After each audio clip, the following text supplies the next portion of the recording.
तुम्हें सस्पेंड कर दिया जाएगा। थाने के अंदर गहरा और भारी सन्नाटा पसरा हुआ था। इतना गहरा सन्नाटा कि दीवार पर लगी घड़ी की सुइयों की टिक टिक आवाज साफ साफ सुनाई दे रही थी, मानो समय भी उस क्षण थम गया हो। एसपी साहब की बड़ी सी कुर्सी के सामने एक कांस्टेबल खड़ा था। उसकी वर्दी पर नंबर 4257 अंकित था। उसका नाम विजय सिंह राठौर था। उम्र 35 वर्ष। उसके चेहरे पर स्पष्ट तनाव के भाव थे। माथे पर शिकन थी, लेकिन उसकी आंखों में डर का कोई कण नहीं था। उसकी आंखों में इंसाफ की जिद थी और वो अदम्य हिम्मत जो सही और गलत के बीच का फर्क बारीकी से जानती है। एसपी साहब ने गुस्से में फाइल बंद की और मेज पर जोर से पटका। आवाज पूरे कमरे में गूंज उठी। तुम्हें पता है तुमने क्या किया है? तुमने विधायक जी के बेटे को थाने में बुलाया, उसकी महंगी गाड़ी रोकी। तुम्हारी इतनी हिम्मत? विजय सिंह ने पीठ को और सीधा करते हुए दृढ़ स्वर में कहा, सर, मैंने सिर्फ अपना काम किया। काम? एसपी साहब आग बबूला होकर उठ खड़े हुए। काम था या आत्महत्या? तुम्हें नहीं पता विधायक कौन है, उनकी ताकत क्या है? मेरी 20 साल की सर्विस है और मैं उनसे पंगा नहीं लेता। जानता हूं सर, लेकिन कानून तो सबके लिए एक है। यह कहानी उस केबिन से शुरू नहीं हुई थी। यह कहानी शुरू हुई थी 3 दिन पहले रात के 11 बजे। जयपुर के सीस्कीम इलाके में सड़क पर रोशनी बेहद कम थी। ज्यादातर दुकानें बंद हो चुकी थीं। विजय सिंह अपनी ड्यूटी पर पेट्रोलिंग कर रहा था। उसके साथ कांस्टेबल राम सिंह था। उम्र 50 के करीब, रिटायरमेंट में सिर्फ 2 साल बचे थे। वो अक्सर कहता, विजय भाई, अब बस 2 साल, चुपचाप काट लेता हूं। विजय मुस्कुरा देता और कहता, राम सिंह भाई, आप तो पहले बहादुर थे। राम सिंह उदास होकर कहता, बहादुरी नहीं, मूर्खता थी। इस सिस्टम में सच बोलने वालों का क्या होता है तुम अभी नहीं समझोगे। तभी अचानक एक तेज आवाज आई। धड़ाम। दोनों भागते हुए आवाज की दिशा में गए। सामने का नजारा देखकर सांसें रुक गईं। एक काली फॉर्च्यूनर सड़क के किनारे टेढ़ी खड़ी थी। उसके सामने एक स्कूटी पूरी तरह कुचली हुई पड़ी थी और उस स्कूटी के पास एक लड़की जमीन पर गिरी हुई थी, खून से लथपथ, बेहोश, सांसें धीमी पड़ रही थीं। विजय सिंह तुरंत लड़की के पास गया। हेलो, सुन सकती हो मुझे? कोई जवाब नहीं। राम सिंह ने एम्बुलेंस को फोन किया। विजय सिंह ने फॉर्च्यूनर का दरवाजा खटखटाया। बाहर निकलिए। दरवाजा खुला। बाहर एक लड़का निकला। उम्र करीब 25 साल। ब्रांडेड कपड़े, कलाई में महंगी घड़ी, नशे में धुत, आंखें लाल, मुंह से शराब की बदबू। वो लड़खड़ाते हुए बोला, क्या है? क्यों शोर मचा रहे हो? तुमने ये एक्सीडेंट किया? तो एक्सीडेंट हो गया, बड़ी बात है क्या? लड़के ने बटुआ निकाला और नोट हवा में उछाल दिए। ये लो, काम चला लो। विजय सिंह के हाथ मुट्ठियां बन गए। राम सिंह ने उसे रोका। विजय भाई, ये फॉर्च्यूनर है, ये विधायक वाली गाड़ी है। मुझे फर्क नहीं पड़ता। अपराध हुआ है, एफआईआर होगी। आदित्य जोर से हंसा। एफआईआर? तू जानता है मैं कौन हूं? मैं आदित्य वर्मा हूं, विधायक सुरेंद्र वर्मा का बेटा। तो विधायक का बेटा हो तो क्या हुआ, कानून से ऊपर हो? आदित्य ने फोन निकाला। विजय सिंह ने फुर्ती से फोन छीन लिया। कोई बात नहीं होगी, तुम थाने चलोगे। आदित्य ने झटका मारकर छूटने की कोशिश की। छोड़ मुझे, तू जानता नहीं मैं तुझे बर्बाद कर दूंगा। लेकिन विजय ने उसे जबरदस्ती जीप में बैठा दिया। एम्बुलेंस आई और लड़की को ले गई। डॉक्टरों ने बताया हालत गंभीर है। विजय सिंह ने तुरंत थाने में एफआईआर दर्ज की। आदित्य वर्मा को लॉकअप में डाल दिया। आधे घंटे में थाना हिलने लगा। एसआई, इंस्पेक्टर, डीसीपी सब ने विजय को समझाने की कोशिश की। बेटा, लड़के को छोड़ दो, मामला रफा दफा कर देते हैं। लेकिन विजय अड़ा रहा। सर, एफआईआर वापस नहीं लूंगा। रात को विधायक सुरेंद्र वर्मा खुद आए, साथ में 10-12 गुंडे। तू है ना वो कांस्टेबल जिसने मेरे बेटे को बंद किया? जी हां। एफआईआर वापस लो, मैं तुम्हें 50 लाख दूंगा, प्रमोशन दिलवा दूंगा।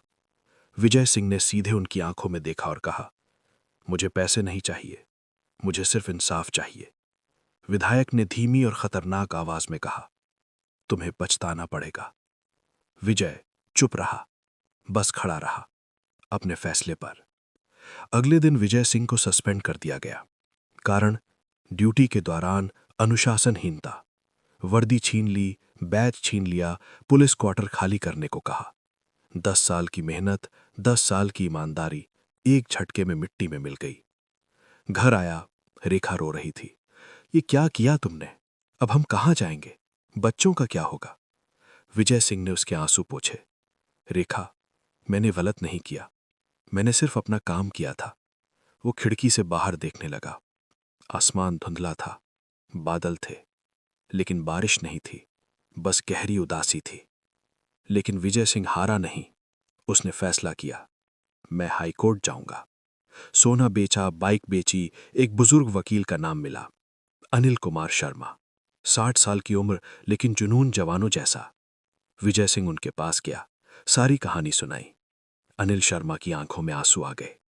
बेटा, तुमने वो किया जो हर पुलिस वाले को करना चाहिए। क्या तुम चाहते हो कि मैं तुम्हारा केस लड़ूं? जी सर।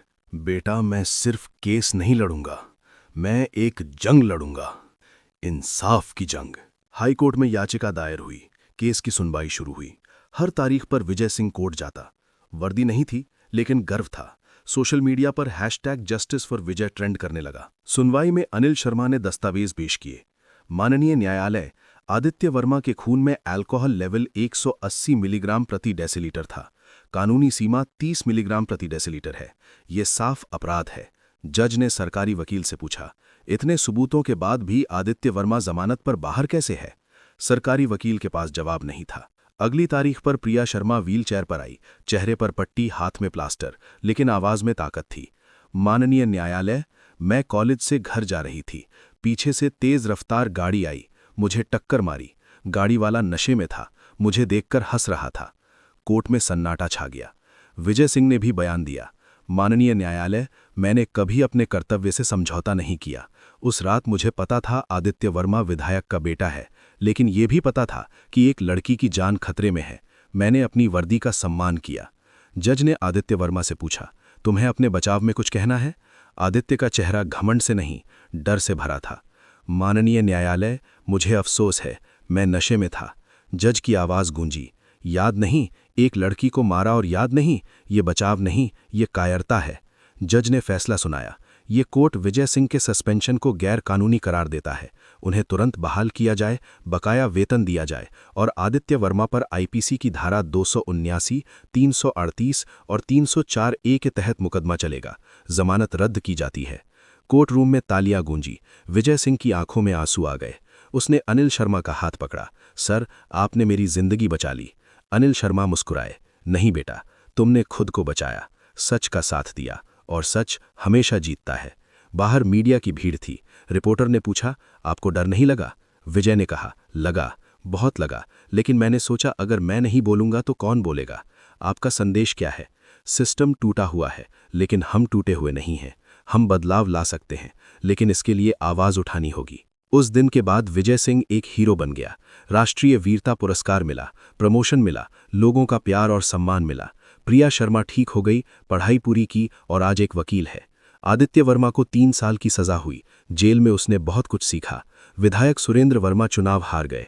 विजय सिंह की प्यारी बेटी एक दिन पूछती है, पापा, आप चुप रह सकते थे?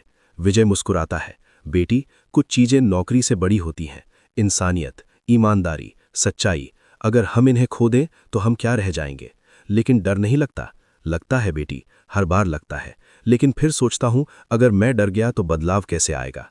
आज पूरे राजस्थान में विजय सिंह की कहानी मशहूर है। स्कूलों में पढ़ाई जाती है। बच्चे उसे आदर्श मानते हैं, क्योंकि वो सिर्फ एक पुलिस वाला नहीं है, वो एक उदाहरण है कि सिस्टम के खिलाफ आवाज उठाई जा सकती है, कि गलत के खिलाफ लड़ा जा सकता है, क्योंकि बदलाव बड़े लोगों से नहीं आता, बदलाव उन लोगों से आता है जो सही के लिए खड़े होते हैं, चाहे कितनी भी बड़ी कीमत चुकानी पड़े। और विजय सिंह ने वो कीमत चुकाई, लेकिन हारा नहीं, क्योंकि जीत सिर्फ उसकी नहीं थी, जीत हर उस इंसान की थी जो इंसाफ में विश्वास करता है।